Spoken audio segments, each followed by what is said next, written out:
দার্জিলিং সিরিজের এটাই last day. আমরা হোটেল থেকে রেডি হয়ে ব্রেকফাস্ট করে বেরিয়ে পড়েছি গোপালধারা টি গার্ডেনের উদ্দেশ্যে। এই যে এটা ওপরটা কিন্তু ওঠা যায় না, ওই বাতাসিয়া লুপে যেভাবে আমরা মানে মজা করতে পেরেছিলাম, ভেবেছিলাম অন্যান্য জায়গায়ও করতে পারবো, কিন্তু সেটা করা আর যায়নি। যেই হোক, তো চলে এসেছি আমরা, ওটা ভালো করে দেখলাম। গোপালধারা টি গার্ডেনটা খুবই সুন্দর। তারপর আমরা চলে গেছি মিরিক লেক। আচ্ছা, এর মাঝখানে কিন্তু নেপাল বর্ডার মানে পশুপতি মার্কেটে গেছিলাম, ওইখানটা ভিডিও ক্লিপ অ্যালাউ করেনি বলে তুলতে পারিনি। এটা মিরিক লেক ঢুকতে একটু বেশি দেরি হয়ে গেছিলো একটা কারণে। 20 টাকা করে এর হচ্ছে চার্জ, মানে এন্ট্রি ফিস। তো দারুণ জায়গাটা, আমার খুব ভালো লেগেছে। মিরিক পার্কটার থেকে, মানে ভেতরের পার্কটার থেকেও কিন্তু বেশি ভালো লেগেছে আমার মিরিক লেকটা। এত সুন্দর জল, বোট চলছে, আর ওপরের কুয়াশাগুলো মানে পরিবেশটাকে এত মুগ্ধময় করে দিয়েছে, মানে কি বলবো, আমি তো দেখেই যাচ্ছি। আর জলের সাথে তো আমার একটা আলাদাই সখ্যতা, জল দেখলে আমি আমার নিজেকে রাখতে পারি না। দেখছো কাশ্মীরের থেকে কোন অংশে কম বলো তো এই জায়গাটা?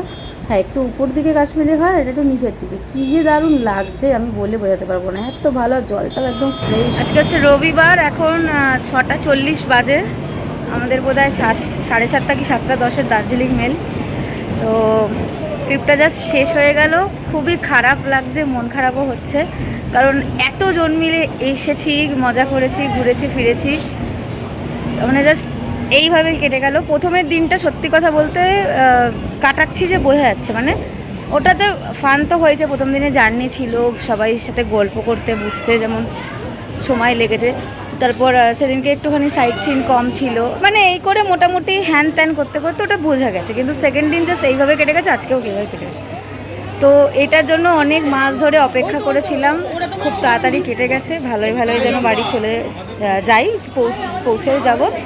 তো কেমন লাগলো ভিডিওটা অবশ্যই বলো, আর নেক্সট ভিডিওটা আমি বলবো কত খরচা হয়েছে, যেমন বাজেট প্ল্যান দিই তেমন দেখি। কিছু আসছেই আনন্দ, এসে গেলে একদম হুশ করে চলে যায়। তো সেটাই হলো দার্জিলিং ট্রিপ নিয়ে কতদিন দিয়ে জল্পনা কল্পনা, এই করবো হ্যান করবো, তো এলো আর হুশ করে চলে গেল, জাস্ট আর কিছু বলার নেই। তবে একটুকু বলতে পারি, প্রচুর মজা করেছি দার্জিলিংয়ে, প্রচুর। আর লেপচা জগৎ তো আমার এখন ফেভারিট হয়ে গেল, এত সুন্দর দৃশ্য আমি আগে কখনো দেখিনি। আর সবথেকে বড় প্রমোশন তো আমার এটাই হয়েছে যে আমি এই ট্রিপে একবারও বমি করিনি, এটা আমার জন্য অনেক বড় পাওয়া। এই যেটা নেপাল বর্ডারের ছবি। তো কেমন লাগলো ভিডিওটা জানি।